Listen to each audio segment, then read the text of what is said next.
Welcome back to the GSMC Dead Ball Sports Podcast, hosted by GSMC Sports Network. I'm your host, Nolan Jamber. Trying to slide down. See if this helps. Makes it a little dark, a little lighter. Nothing crazy though. Whatever, we'll deal with it. But today, we got a wide variety to talk about. Mostly by wide variety, I mean the two main sports we've been talking about for the past, month now: NBA and NFL. MLB we'll talk about that tomorrow, but today we got NFL and NBA. Just the two main sports. Two main things are being in the sports world right now are just NFL, NBA. NBA, we're talking about playoffs. Talk about games so far, games that have happened in the past weekend. This weekend we got to talk about some of those games and talk about the games tonight. Talk about the NBA lottery. That's tonight. Who might go first? We'll talk about that. We'll go to the NFL. We'll talk about the NFL minicamp, rookie minicamp, how some of the main guys have been playing, and ended off talking about Trey Hendrickson because his contract with the Bengals, it's a complication. So we'll talk about that. Recap that a little bit. But before we get into any of that, however, we have to talk about tips and donations. Tips and donations are always greatly appreciated. By tipping and donating, you guys are showing your support from our channel, and all the support, any support is welcome and, loved. So if you guys wish to tip or donate, show support, feel free to do that by using the super chat and the sticker feature. And if you're not in the live stream, the two links in the bio and in the description. Even if you don't wish to tip or donate, you still want to show your support, feel free to do that by using, leave a comment in the live stream comment section or the YouTube comment section. It's, showing support any ways possible really means a lot. So feel free, like I said, to leave a donation or a tip if you're in the live stream with the super chat and the sticker feature. And if you're not in the live stream, the two links in the bio and in the description. Excuse me. Now, with that being said, let's get into topic number one for today, which is the NBA Western Eastern semifinals recap so far. We'll talk about the game, from the weekend, because, you don't get to hear about us talk about it for the weekend, so we'll talk about some of those games. And obviously, each team played one time. Each game happened once. And in my opinion, the best game of the weekend was the Denver Nuggets Oklahoma City Thunder game that went to overtime. When Denver, they played last night, and it's now tied 2-2. But when it was a 1-1 series, and Denver came and won in overtime, that's the game that, in my opinion, was the best game this weekend. There was a lot, every game played. Indiana and the Cleveland Cavaliers game last night was a slaughter. You got, OKC, Denver, like I said, was the best game of the weekend. You got, Minnesota versus Golden State, which is, a very good series as well. I mean, it's one of the more interesting ones. So, and then you got, obviously, New York versus Boston. Those two basically outer city rivals that just despise each other. And, they're playing off, they're, facing off in the playoffs. So, that's always, interesting. So, we'll talk about those games from this weekend. So, the first one we'll start off strong. We'll talk about the Denver OKC, which in my opinion is the best series right now and was the best game of the weekend when Denver and OKC played on, was it Friday night? Yeah, Friday night they played. And it was a phenomenal game. It was a great game the entire way. Denver, or OKC, had a pretty, I think it's a 10-point lead at one point. And, it was looking at the start of the game that it was going to be another, blowout. Thank gosh it wasn't, because I have OKC losing to Denver in this series. I do believe Denver's a better overall team, and I believe they'll win. But, seeing Denver crawl their way back up like they tend to usually have to do, it was great. Aaron Gordon just really kind of proved himself to be, one of the most clutch players on the Denver Nuggets right now. He said earlier this year in a press conference, that he was going to do everything in his power to make sure Russell Westbrook gets a ring. And through the way he's been playing, not only in this series, in the first series as well, that he really does mean that. He really truly intends to get Russell Westbrook his first ring, even if it's his last season. He does love Russ. And, as a teammate, as a player, he loves him. And he's said multiple times, he has stated that he's one of his favorite players of all time. And not being able to play with him and hopefully get him a chance to get him his first ring it's something that he really truly wants to do and who he wants to accomplish.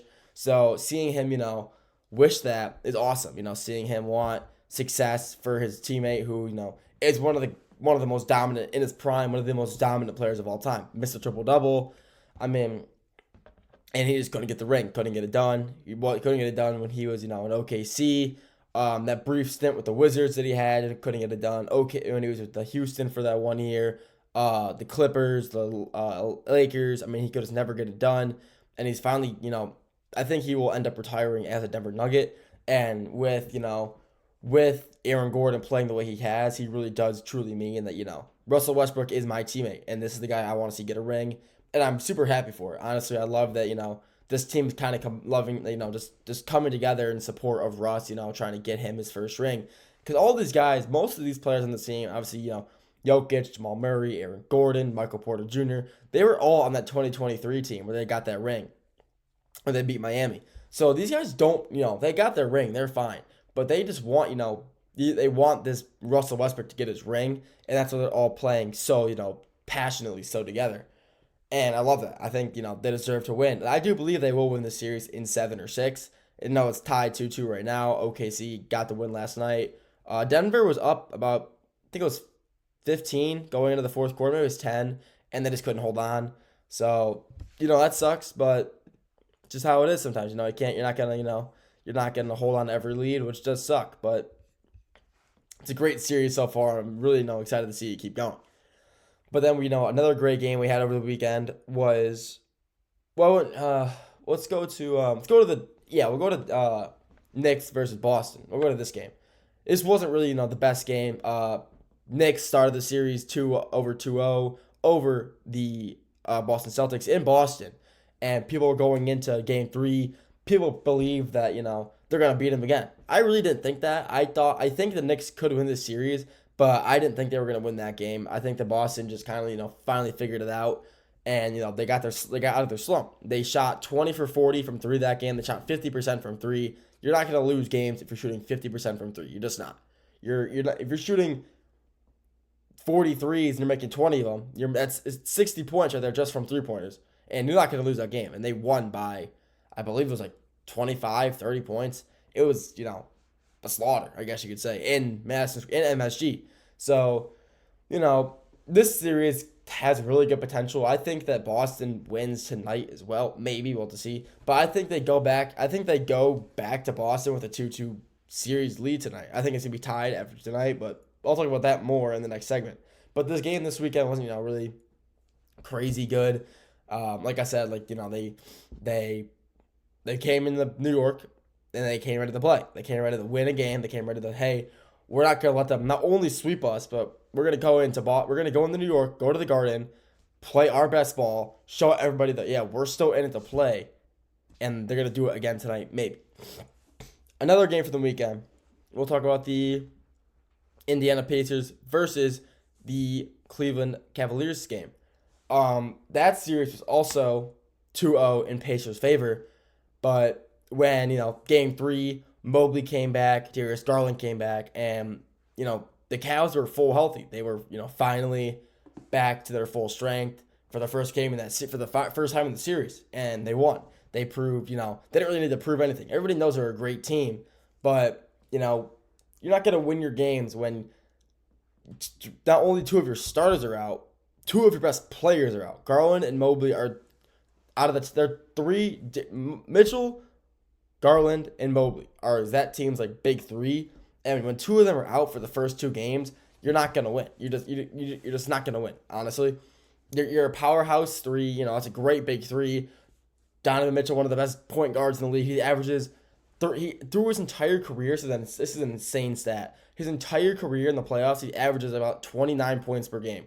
That's an insane stat. No one's talking about his his playoff longevity, his playoff rising ability. He rises in the playoffs. It's insane how dominant he is come playoff time. Then you got, Darius Garland, one of the best shooting guards in the league. When he's hot, he's hot. You just can't stop him when he's on. And then you got Mobley, DPOY, one of the best defenders in the league. He's a great player. He's kind of just like a stretch big. He can kind of do it all. But, when you don't have 2 of those players in Mobley and Garland, you're not going to win games. And they were down 2-0 with both of them out. and they finally came back in game 3 and they won. They won. Huge game for them. And then last night, they were down 80-39 at halftime. The Cavaliers fell apart last night, and now Indiana has the 3-1 lead. And this is not a position where you want to be in. Being down 3-1 is a horrible spot to be in. So, I mean, it was just a slaughter last night. I think, honestly, Indiana wins this game. They win in 5. I think they really do. And this is a different Indiana Pacers team. This team is dominant. This team is really the most underrated team in this playoffs. I 100% believe that. The Clippers they were still in it. They were my most underrated team. And now it's the Pacers. I mean, they're just completely domination, absolute domination this whole playoffs. In 5 against Giannis and the Bucks. Could be in 5 against the first-seeded Cleveland Cavaliers. And then next, if they play Boston or the Knicks, I think they can beat them in 5 as well. I mean, who knows? It'll be waiting. Because if they play the Celtics, they will not get swept again. They will absolutely not get swept again, and they honestly might win that series. So, honestly, who knows? But it's a great series regardless. And the other series I didn't touch on, which one was it? I talked about the Cleveland series. I talked about both series in the East. And what was the other series? Talked about the Nuggets, Thunder. What was the other series that I can't think? Oh, Minnesota and Golden State. This series is so, weird. Because, I wouldn't say weird, but this series is just so kind of, I wouldn't say bland, but it's not really, that spectacular. I know none of the stars are really playing to their star potential, and they're just kind of an underwhelming games, They play tonight with Minnesota have a 2-1 lead. So Steph Curry could be coming back at next game, and if Golden State can hold on tonight, they will be now getting Steph Curry back with a 2-2 split. So we'll have to wait and see how that comes. But, that series has been kind of bland, I'm not going to lie. It's been kind of a boring series to watch. Nothing really exciting. So, I mean, Rudy Gobert, he's been, playing good. I thought he'd be playing a lot better because he just absolutely dominates in the paint. He's on Looney. Javon Looney for the Warriors, who, not really a big-time player. He's not a big name, I guess you could say. So I thought he'd be having a lot more success, but he really isn't. So I'm kind of surprised. But this weekend had some great games to it, and honestly, I was happy I was able to watch all of them. They were all great games, and that's all I can really say. That's all I got for this segment. Next segment, we're talking about the games tonight, then going to the lottery after that. Segment 3 and 4, or 4 and 5, going to the NFL, talking about the rookie minicamp, and Trey Hendrickson. We'll get to all that after the break.